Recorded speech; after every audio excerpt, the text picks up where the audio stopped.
Halo semuanya, perkenalkan nama saya Aris Marcel Arfian, mahasiswa dari Universitas Komputer Indonesia dengan nomor NIM 41819061 dari kelas IK2 2019. Nah, di sini saya akan membahas unsur kebudayaan yang ada di Indonesia. Salah satu unsur kebudayaan yang saya bahas karena saya orang Jawa, yaitu mata pencaharian suku Jawa. Monggo disimak video ini pun.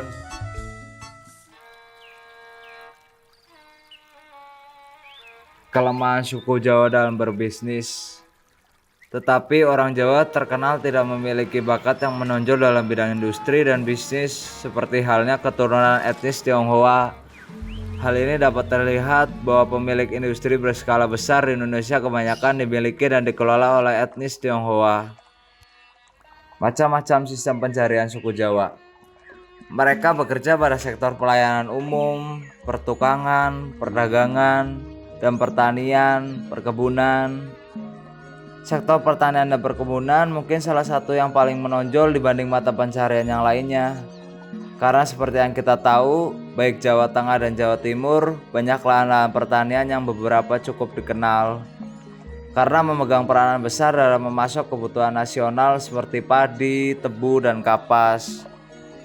Tatkala dengan yang lainnya, suku Jawa mempunyai profesi sebagai pembuat keris yang handal. Keris merupakan karya adiluhung nenek moyang bangsa Indonesia yang telah lekat dalam alam pikir serta kehidupan masyarakat Indonesia. Keris dengan segala aspeknya telah menjadi salah satu pedoman berperilaku individual, sosial, bernegara, dan berketuhanan. Oleh karena itu, nilai dunia perkerisan telah berperan membentuk mentalitas bangsa Indonesia yang berkarakter budaya. Jika kita mengenal satu persatu mata pencaharian suku Jawa, yaitu ada pertanian. Pertanian merupakan usaha pengolahan tanah untuk pembudidayaan tanaman pangan. Indonesia yang merupakan negara agraris mengandalkan sektor pertanian sebagai mata pencaharian utamanya. Sistem bercocok tanam atau yang disebut pertanian muncul melalui satu proses. Sebagai bukti dapat dilihat dari kesederhanaan bentuk alat-alat yang digunakan, cara menanam dan jenis tanaman yang ditanam. Hal ini dilakukan secara turun-temurun untuk masyarakat yang hidup dari pertanian tersebut. Pertanian sendiri sudah dikenal kurang lebih 10.000 tahun yang lalu. Adapun alat-alat pertanian yang digunakan yaitu seperti bajak, ani-ani, caping, dan sabit.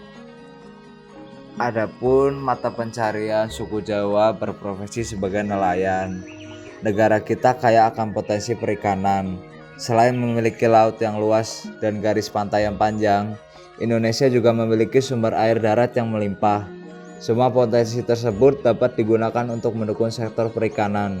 Sehingga dalam hal ini, mayoritas masyarakat di Indonesia termasuk masyarakat di Jawa Tengah banyak yang bekerja sebagai nelayan. Kehidupan nelayan merupakan kehidupan yang keras dan berat. Kepada laut hidupnya digantungkan. Nelayan identik dengan laut. Mereka melaut pada sore hari bersamaan angin darat dan pulang di pagi hari bersamaan angin laut. Nelayan harus menguasai ilmu perbintangan, iklim, cuaca, arah angin, dan kondisi perairan sebelum melaut. Nah, kalian udah tahu kan?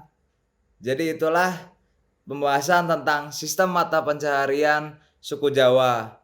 Semoga informasi yang saya sampaikan bermanfaat ya bagi kalian semua. Dan mohon maaf bila ada kesalahan dalam video ini. Matur suwun.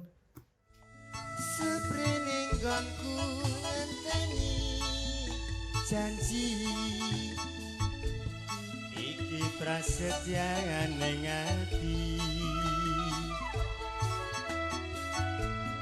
kadung tresno mring sliramu dawa ngayu ra eling